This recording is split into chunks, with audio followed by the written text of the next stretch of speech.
take your seats?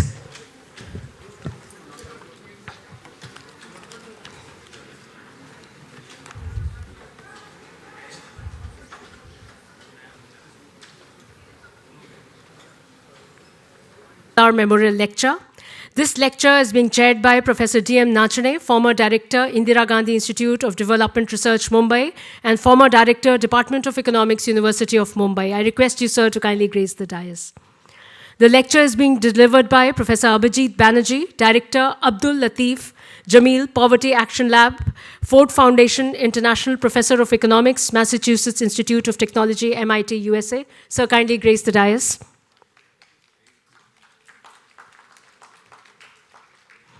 The chairperson of this session, Professor D.M. Nachane, was the Director, Department of Economics, University of Mumbai, for several years. Dr. Nachane is a prominent economist and has been a senior professor at the Indira Gandhi Institute of Development Research. He was also the former director of this institute. He has had several foreign assignments and has been a member of many advisory committees and expert working groups of Government of India. He has been a member of the Prime Minister's Advisory Council and has been a recipient of several prestigious awards. I request Professor Nachane to kindly moderate the session. Thank you so much.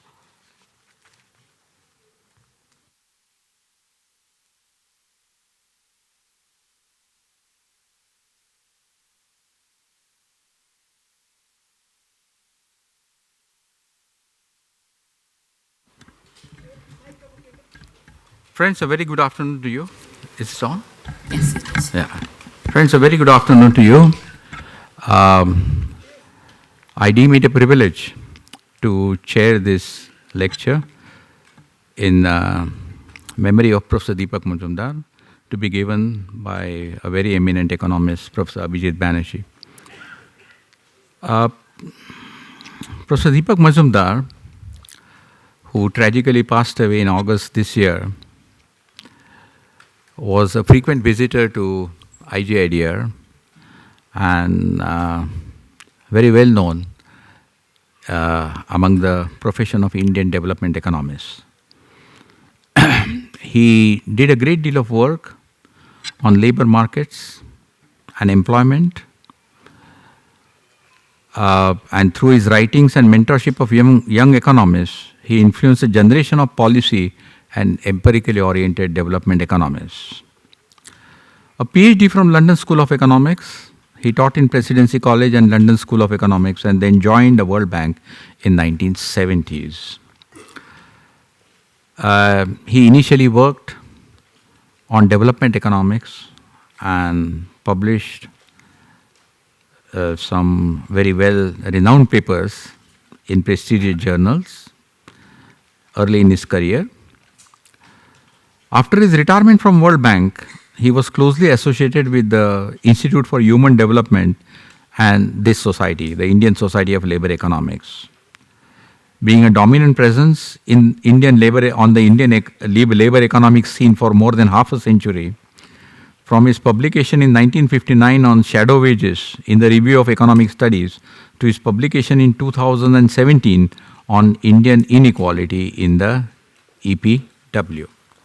Dr. Ravi Kanpur, who wrote the obituary for him in the Economic and Political Weekly, he was a stalwart of Indian Society of Labour Economics and Institute for Human Development, and an intellectual and financial supporter of institutions and individuals in India and throughout the world.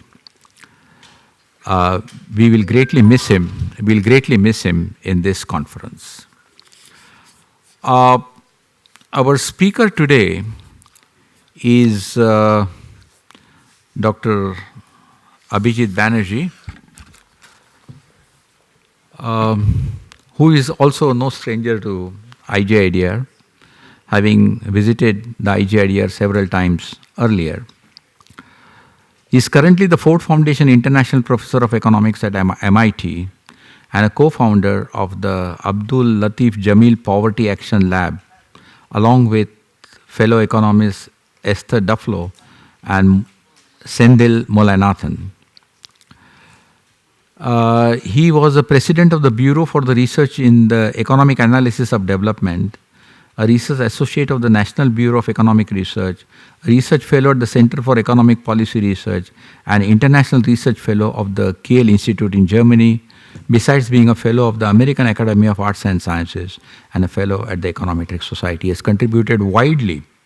In the fields of development economics, experimental economics, game theory, and various other branches of economic theory and economic policy. I personally remember him as a recipient of the International Mahalanobis Award. You see, but I forget the year, right? In 2012 or 13? No, earlier than that? I'm going to say 2001. Okay, as early as that. 2001. Sorry, I'm liable to correction there.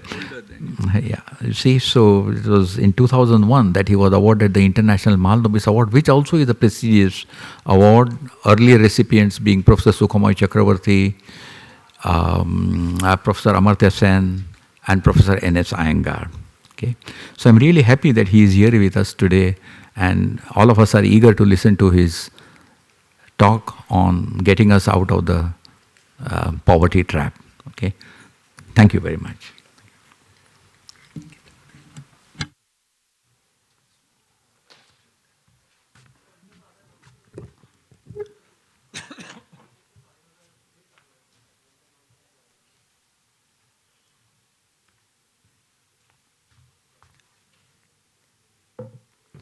Thank you. It's a real pleasure and honor to be giving the first Deepak Majumdar Memorial Lecture. I did know Deepak. He was a friend of my parents. And long after I knew him, I discovered that he was also one of the first Indians to publish a number of papers in top international journals in economics. He was a extremely distinguished development economist of that generation, very much remembered, especially for his work on the idea of efficiency wages, which is the maybe unsurprising but clearly very influential idea that if you don't pay people at all, then they're not very productive. So what that does is it puts flips a sort of a kind of a bottom on how little you can pay people, which means, and Deepak was to pointed this out, that many people will not get employed at the market wage. So that was a sort of, and I think his paper had, and one of the ideas there was very much the idea that this could explain unemployment.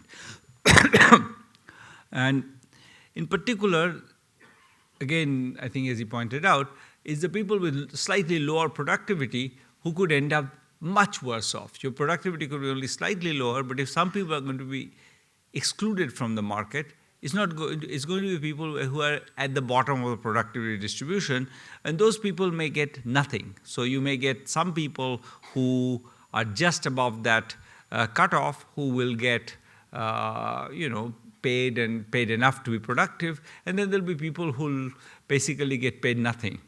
So I think that and therefore, in a sense, if you think that what makes you productive in his particular theory was very much that, having enough to eat, for example, makes you productive, then you are effectively in a poverty trap. You are excluded from the market because you're not productive, and you're not productive because you're excluded from the market.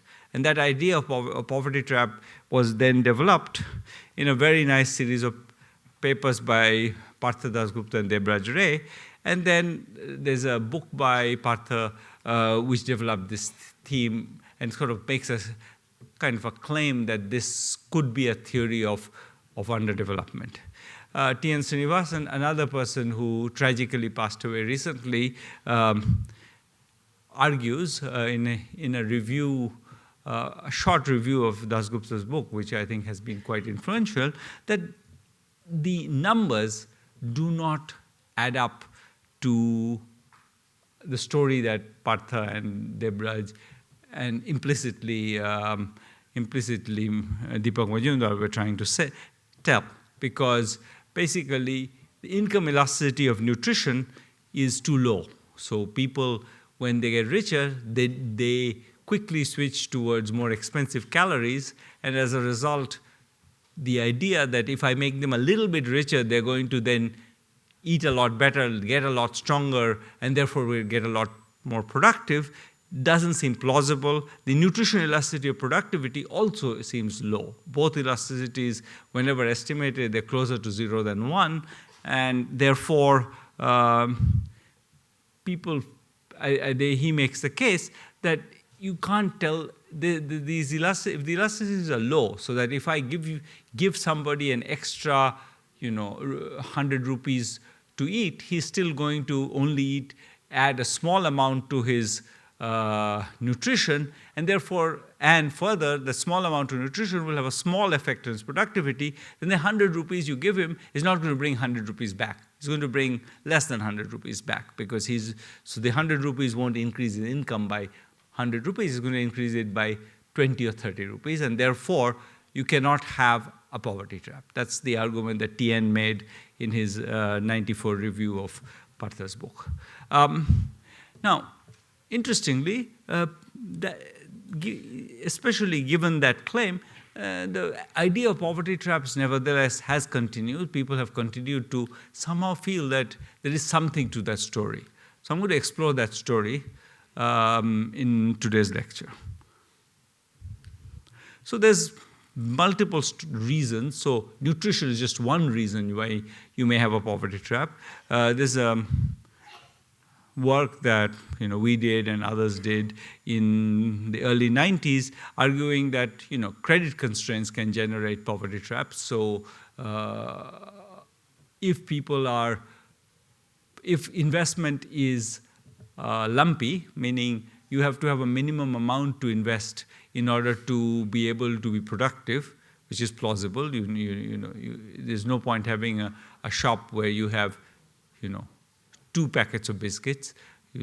So there's clearly a minimum amount to make your shop viable. Then, and people can't borrow, then you will be stuck in a very similar way, because what's going to happen is that you have very little wealth. So the shop you can run is going to be have only a few packets of biscuits, and therefore nobody's going to come to that shop, and you'll be very unproductive. And therefore, you will basically, your income will stay low, therefore your wealth will stay low, therefore you'll stay poor. Okay, so very much this idea of a cyclical, vicious cycle of you start from poverty, you end up in poverty. That's a story that again, there is certainly lots of evidence for the first part of that story, which is that people who have low incomes borrow at very high rates and are also restricted in how much they can borrow. There's basically many people are excluded from the credit market completely, and others borrow limited amounts at high rates. So that's true. What is less obvious is that whether that translates into a poverty trap or not, and because that requires that if they were to be given that extra piece of investable capital, they would make enough money to kind of cover that and make some extra. And so the question is it the case that the rate of return on investment by very poor people, how high is it? And there I think the evidence is more mixed. So I think the evidence is that mixed in the literal sense, in the sense that there's some people who seem to get very high returns on their capital and a lot of people who don't. So there's some question on whether this is luck, so that when they get high returns on capital, is that sustainable? you need to have that year after year to get out of a poverty trap, etc. So I think there's some plausible mechanisms for it. Another plausible mechanism is risk. So I think this is an idea also that many people find plausible, and I think there's some evidence that poor people take low risk, low return projects because they don't like exposing themselves, not surprisingly, and therefore they stay poor because they take low return projects, and if you take low return projects, you get low returns, and therefore you stay poor. So that's another idea that I think is very much has been discussed, and there's some evidence, less compelling than I would like, that the poor take less risk. I mean, the problem with that piece of evidence is that if you look at who does the highest risk jobs in the world, like for example, working in the garbage dumps of Mumbai, they're the poor. So it's not obvious, for example, that the poor are not taking risks. They seem to be taking the worst possible risk. Low return, high risk is what they seem to be doing in many cases. So I'm not entirely compelled that this story, as I'm advertising, I wrote this story, but I don't think it's necessarily true. There's a newer and I think also quite compelling piece of work by many people, suggesting that a very different poverty trap. The idea that poverty is stressful. And what I mean by that is literally, so there's nice experimental work on this in the sense that what they do is they remind people of some economic need. And they do it to rich people and to poor people. So they say that you're going to face this cost in the future. Your school fees have to be paid in a month. And then what they do after that is they actually make you play games where there's a right choice and a wrong choice, and they see if your decisions are affected by this reminder, this priming that you are poor, you're facing an economic constraint. So, and they find that while actually, interestingly, on many decisions, poor people actually do pretty good kind of decisions on average, the reaction to bad news is much stronger for them. So if you tell them that, you have to remember that school fee, or I think they have an experiment, I think in Maharashtra, where not an experiment actually, a kind of quasi-experiment, where they look at farmers, again, their decision-making before and after sugarcane farmers cut their cane and sell them. So they look at the sugarcane farmers before they cut their cane and after they cut their cane. And before they cut their cane, they're stressed because will I manage to get it to the factory? How much will I get paid? Afterwards, they know what they're going to be paid, and their decision-making changes in the process. So very much this idea that, poverty is a set of, you feel that your constraints are binding, and that takes up a lot of your brain space. And that then, so if you're poor, you take bad decisions, or let's say you're not very forward-looking because all of those things require a certain amount of maybe forbearance, and as a result, you stay poor. Again, I think there is evidence that the evidence I just cited is very much showing that poverty leads to stress, and stress leads to bad decision-making, or at least poverty leads to bad decision-making, possibly because of stress. But what it doesn't show is that there is a poverty trap, because that needs to show that if I remove that stress for these same people, they would actually get richer, which is a stronger statement. The fact that, poverty makes us take bad decisions only goes one step in that direction. There's a next step, and the next step is if I were to relieve that stress, you would take good enough decisions to get you out of poverty, which is a much stronger statement. So that's where the evidence is less compelling. And what I'll show you is some evidence that indeed this is something that seems to exist in the world. So I want to make the claim that there are, at least for a group of people, this idea that if I were to give you a one-time help, would that would have long-term consequences for your economic well-being. That's the nature of the claim. If you think of what a poverty trap is, a poverty trap is a virtuous cycle in potentia. So it's something that if you are poor because you're poor, then if I make you not poor, you will be not poor. And that's the idea. So is it the case that if I give one-time help to people, that then creates a virtuous cycle? That's the question we're going to be interested in. In other words, now the difficulty of that is virtuous cycles, are like vicious cycles, are empirically kind of unpleasant objects, because I could tell you that suppose I give you I do have an intervention, it makes you better off, and let's say you stay better off for 20 years. I have not proved that you permanently escaped. In some sense, that standard is hard to meet because, in the long run, we're dead. So it could be that, the next generation won't escape. So there's no absolute proof of the claim that people can be freed from a poverty trap. But what we can do is show, and in particular because in the world, there are lots of shocks, lots of things happen. We don't necessarily, even if you were sprung from the poverty trap, you may not be so far from it that you can be permanently insulated from falling back in. You could be, it could be that somebody in your family gets sick and you spend all your money and then you end up in poverty. So the fact that I think the world is full of uncertainty makes it much harder to say that there is such a thing as a poverty trap.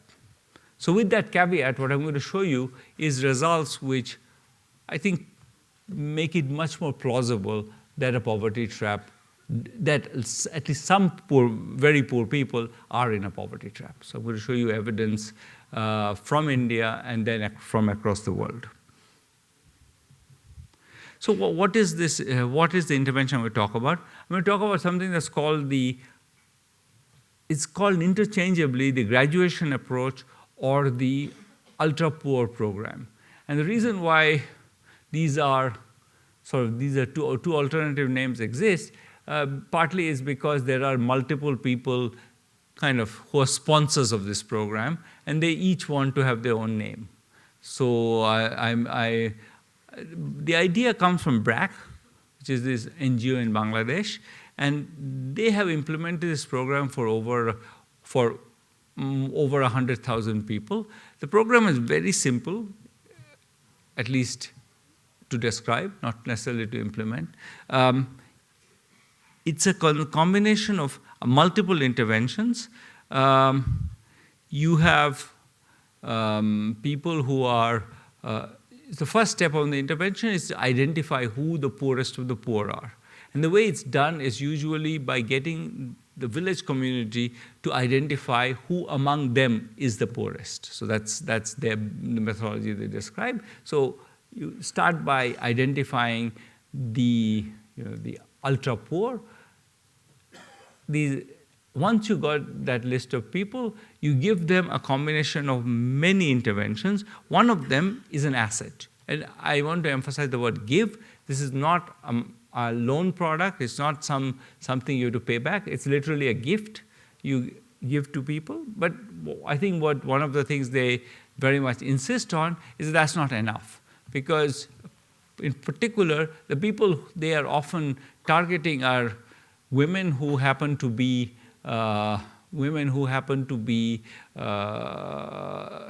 sort of, for one reason or another, not have young children and not have a male member in their family who's providing economic support to them. This is very common across the world. A lot of women get married very young, and then their husbands either abandon them or become alcoholics or become sick, And at that point, because they were married very young, the women actually don't have the skills to take on, take on the extra burden of both maintaining their children and earning a living. And a lot of them therefore end up, for example, being beggars or relying on other people's help to survive. So that's the population they were interested in. And their point, and Brack's point, was that these people, you can't just tell them that here is an asset, you earn a living with it. That's not. That might sound easy, but it's not actually going to work, because they wouldn't know what to do with it. So, for example, a lot of these assets are like livestock, and livestock need feed, they need vaccinations, they need all kinds of the stages in their lives when you have to take their particular steps, and they wouldn't know them. So part of the interventions they were suggesting in addition were, first, some amount of training. They would, if it's a cow, the cow needs this kind of intervention. Or, for example, there were a lot of women we met who told us that, look, we didn't know where the market was. We didn't know how to take a bus. We had never taken a bus in our lives alone. So we had to go to the market, buy some trinkets, and come and sell it in the village. That was not an option, because we didn't know where the market was. So first thing Brack did was they took them to the market, showed them how you buy trinkets, how do you take a bus. And they had all kinds of funny stories about, taking the wrong bus and all that. So I don't know. They seem to be protecting the computer from me.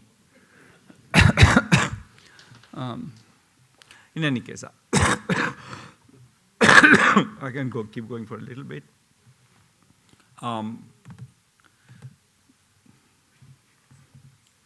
Thank you. So another part of the program was a temporary consumption support. So for 6 months or less, usually 3 to 6 months, depending on the asset, the view was that in the very short run, a cow doesn't give milk; it just eats, and that's a negative. How will these people sustain it? So we have to give them something to, let's say, feed the cow. So they gave them 90 in the Indian program. They gave them 90 rupees a week for 6 months. That was, and then there was some encouragement of savings. There was very much a view that savings is important, and they send them savings collectors. So once in a while, somebody would come and say, if you want to put your savings in your bank account, I will take it from you. So this was the intervention. It was studied as a randomized controlled trial. So, as I'll tell you in a bit, it studied in 8 different countries in very similar implementation, but with different organizations. And the idea was very much that we're going to replicate a medical trial, basically. We're going to randomize people into treatment and control groups and follow them over time. And I'm going to show you first the results from India. We started this particular program in February 2007. And now we've been following these people who got the assets in February 2007. And 10 years after, basically, the intervention ended. The intervention ended for these people usually in June, July 2008. And in 2018, we went back to survey them. We've surveyed them before. We surveyed them at 18 months. So in 2009, at 30 months in 2011, and at 7 years. So we have multiple. So these are, think of what I'm saying. I'm saying 2 groups of people. One group was randomized into getting this asset. One group was not. And we're following them over time. This you can't see, and I won't insist on it. This I wish you could see, but I think you can't either. just look at the headline. I'm going to summarize what you can, what you can't see, which is that 10 years after, and this was true at 18 months, 3 years, 7 years, and 10 years later, their consumption is higher, the wealth is higher, their income is higher. I'll show you some graphics in a bit, so you know, to the extent that you want to see something, there will be a thing to see. Whether that's convincing or not, I can't guarantee. The adults are happier and healthier based on self-reports. When you ask them the question, how many of you missed meals, that goes down a lot, and they have more durables. And this is true for every cross-section. So the 2009 cross-section, 2011 cross-section, 2015 cross-section, and now the 2018 cross-section, it seems like they're durably richer. So that's remember the question we were interested in. Can you make people, by an intervention which ended in 2008, in 2018, are these people richer? That's the question we're interested in, and the answer seems to be yes. So these are, maybe you can actually see something here. So these are the 4 bars. Each of them is treatment and control. The pink is treatment, blue is, pink is control, blue is treatment, and there's the blue is in each of the 4 cross-sections, blue is bigger than pink. And that's true for all these different measures. The first measure is consumption. Second one is food consumption. Third one is non-food consumption, and the fourth one is durables. And all of them go up. They go up at different rates. So food consumption goes up a lot at the beginning and then flattens, whereas non-food durables especially go up a lot in the last round. So, and that's sort of plausible. People have some priority ordering, and you see more or less that. Food security goes up. What's interesting is that there's a shift in how people are earning, living. For a while, they were earning, they were moving to starting new businesses. But in fact, what happens in the last round is we see that those businesses are closing. People are closing their businesses, and they're going into the labor market. These are women now who are in their 40s, and I guess the median woman is in her 40s. She's going back into the labor market. She's working, and her labor market earnings is where you see the big gains in the last round. So they borrow less and save more. And interestingly, given all the things we are taught in labor economics, they're working more. So these are the usual idea is that as you get richer, you get more leisure. They're certainly working more hours. That's not surprising per se, because they have an asset to take care of. They have livestock, so maybe their marginal product effort is higher. But it's still a bit striking because they are now mostly working in the labor market already. So you might have thought that given that the margin is the wage, you would have think that the income effect should go the conventional direction. We don't see that. And we've looked at this quite carefully. If by doing a bunch of other experiments in a similar study which we did in Ghana, where we give them some random increases in the income, we don't see any evidence that getting richer makes people lazier, which is good news if you want to make social transfers. And other measures of health and happiness also go up. And we find no evidence on political involvement, sadly, or women's empowerment as by the conventional measures. Now, what I is showing you here is these are actually the treatment effects at different quintiles. So the bottom quintile, the bottom 20th. So in other words, one concern with any program like this is some people benefit. I see the mean go up, and the others don't benefit, you can see that every quintile benefits. These are the significant effects are in every quintile on every variable. So it's not the case that it's a sort of distributed. Now, it's not the same for everybody, but that's sort of mechanical in a sense. I'm taking bigger and bigger quintiles. But there is clear, and that's true of other outcomes as well. This is assets, this is income, this is consumption. Stop for a second. And this is food security. This is by baseline consumption level. So if you look at the people who are the poorest, do they gain less or more? That's a different way of looking at it. The quintile treatment effects take the ex post sizes of the treatment effects and divide them up into different bins. This is saying, if you started poor, do you gain a lot? And the proportional gains are pretty similar across the distribution. So everybody benefits roughly the same. I'm going to skip all that.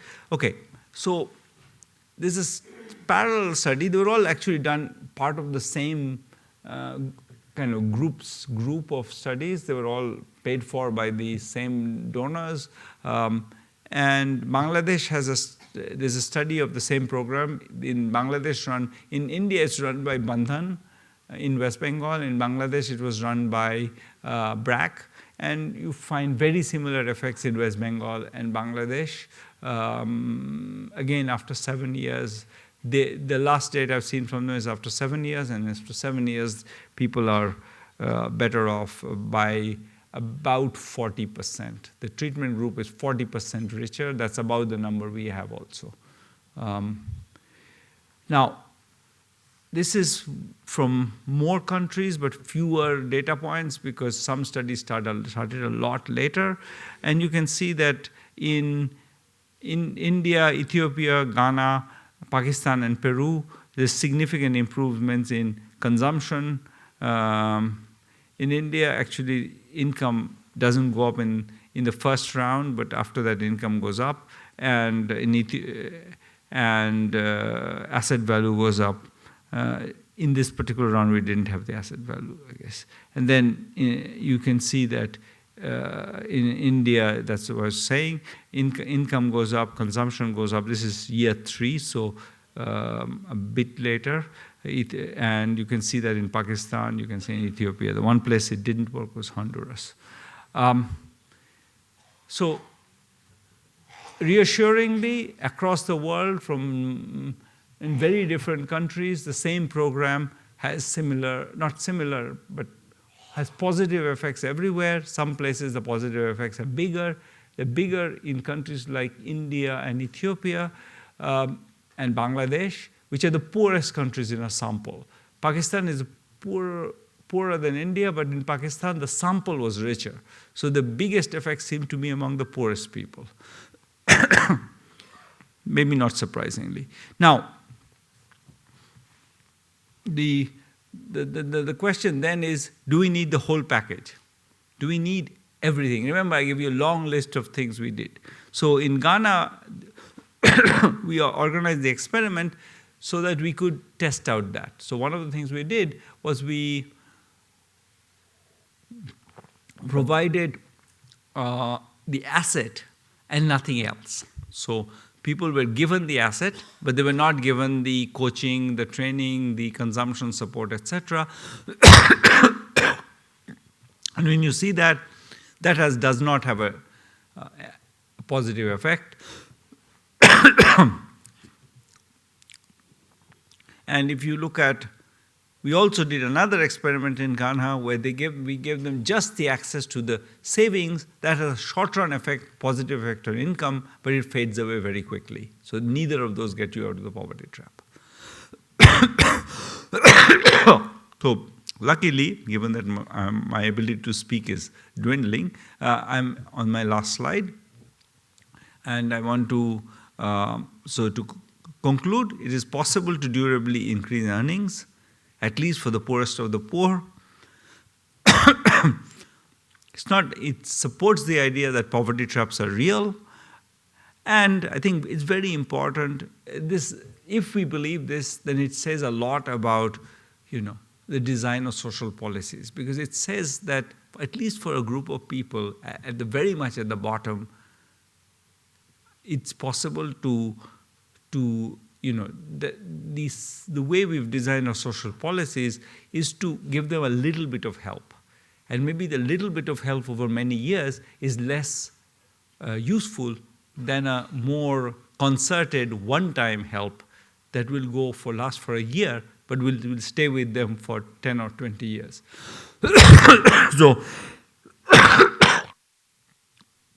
So I think that there are many things we don't know. We don't know how far in the income distribution these things work. So it could be that this works for the poorest of the poor, but doesn't work for people who are less poor, who nevertheless need help and who are nevertheless very poor. So it's not, I think that's an important question to resolve. There is also a related question, which is how much of this could be done by combination of, did you actually have to give people an asset? Could you give them money but encourage them to buy consulting, for example? Could that be supplied by market? I'm skeptical, but it's certainly a question you could think about. Those are real issues, because part of the challenge of any program like this is that it requires a fair amount of concerted investment. You have to have somebody effectively delivering this whole program that includes, for example, the kind of the training, and the training actually includes a fair amount of hand-holding. It's not just telling you that, yes, this is when you inject the cow. You also tell them, yes, you can do it. We are around to help you. You reassure people. All of those things require a well-trained intervention force, and we don't yet know how far that can be done at scale. Now, there's an interesting experiment going on right now in Bihar. In Bihar, there is this very large government SHG program called Jivika.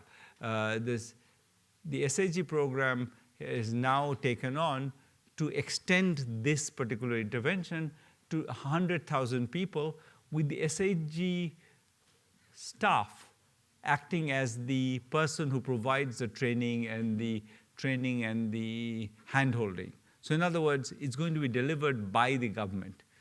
They're going to be trained by Bandhan, which is the organization that previously delivered it in India and now has delivered it for, I think, about 100,000 people in different parts of India. So they have some experience, but this is the first time it's going to be done inside government, which is absolutely critical, because the government is the only organization which has the scale and the funds to be able to do it really to affect policy at that kind of level, at the necessary level. So I think that it's an experiment. It's been designed as an experiment. We'll see what it does, but it opens up a very interesting set of policy possibilities if it works. And I'm let's say I'm optimistic that it might.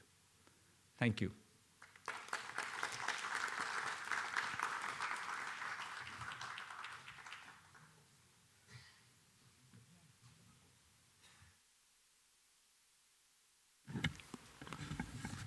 Thank you, Dr. Banerjee, for a wonderfully stimulating and thought-provoking lecture. He's now open to questions.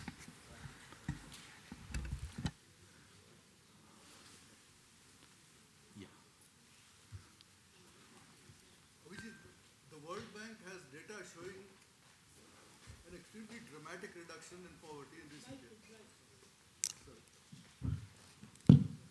The World Bank has come out with data showing a pretty dramatic reduction in poverty in recent years. Would you say that therefore, in any case, poverty is falling so much that perhaps we don't require all these additional interventions? Or would you say that in fact, the guys that are getting left out of the World Bank poverty reduction scenario are the ones that you would be targeting, and that therefore it becomes important? Yeah, so I think that I would very much take the second view, which is that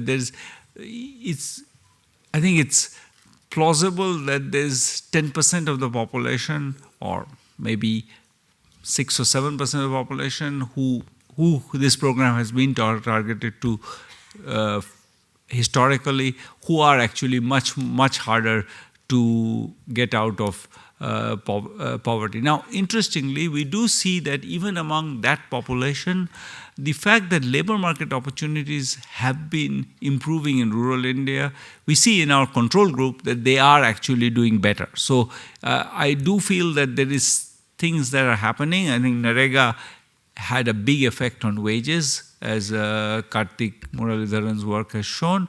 And I think that does have the consequence that, even for people who are pretty much skill-less, there are opportunities. So, on the other hand, I feel that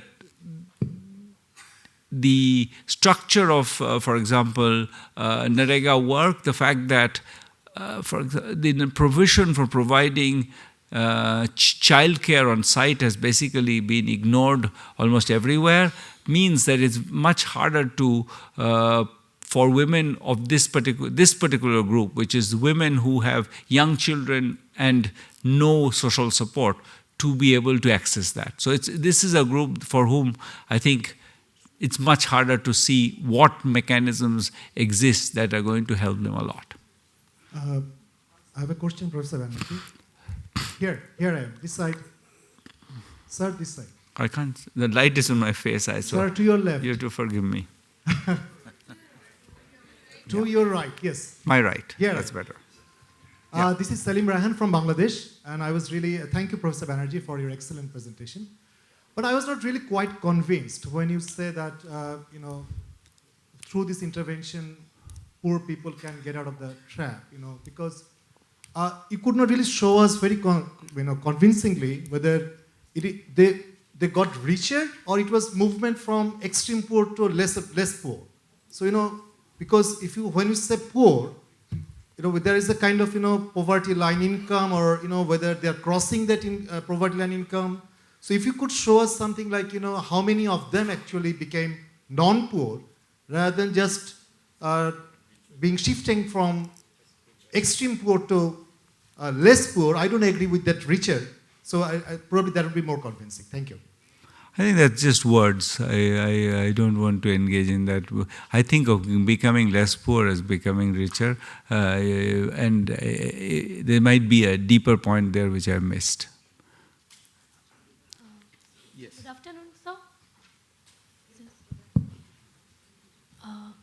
My question is, when the one intervention is provided, sir, here, middle row, sir. Okay.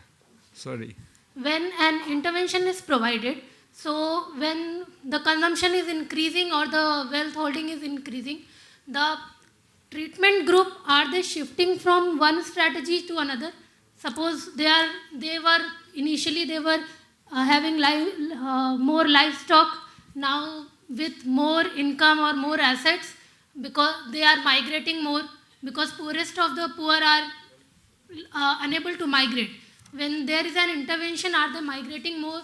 So did you check for how their livelihood strategy is changing over time? So it's an excellent question. I did say something about it, actually. Maybe I should have said it more. Maybe I should have paused on that. But I think you're exactly right. The strategies are changing. So what happens is interesting. For the first part, the big effect is livelihood income. Income from the asset. So mostly, if it's a cow, they have a small business. Then you see that at year 7, we see that they're starting other businesses. They're starting new businesses which they didn't have. By year 10, those businesses are gone, partly what seems to be happening is that the wages are going up fast in these areas, and as a result, they are switching to, they decided that whatever I can do with another business, I can do better by going in the labor market. So you suddenly see people who are, so you see people who are like women who are 45 and now perhaps for the first time in their life are participating in the labor market more than they used to. But also, as you predict, the rate of out-migration is higher for the children, the now grown-ups. So children who were 7 or 8 before are now 17 or 18 and they're going into the labor market, they're working outside the village, and that goes up as well. Thank you. My question is also related to what she said, and I was actually reflecting on the fact that they are closing down businesses and moving back into the labor market. Now, in very traditional economic theory, there has always been this debate about, for the ultra poor, is do we go the wage earning way or do we go the entrepreneurship way? And in many cases, it has been said that once you're able to sort of get into the entrepreneurship model, then people will develop on that. So here we find the reverse happening. So that is something that is striking me. The second thing is, if there is a change, if people are going into the wage market, especially women of 40, 45, what are the kinds of work they are going into? Is it possible to track that within your study? Because that would be interesting, because with declining women work participation rates in the country, this would also be an interesting question to look at. So let me be careful in what I say. So in general, labor force participation is declining. What's happening to these women is that they are conditioned, and that's partly an age effect. They are, in general, the control group is going out of the labor market. They're going out of the labor market less. So it's not that the level is going up, consistent with what you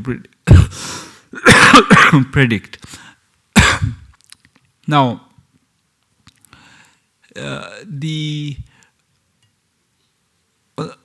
on the question of the entrepreneurship, my sense is that I've written extensively actually against that view.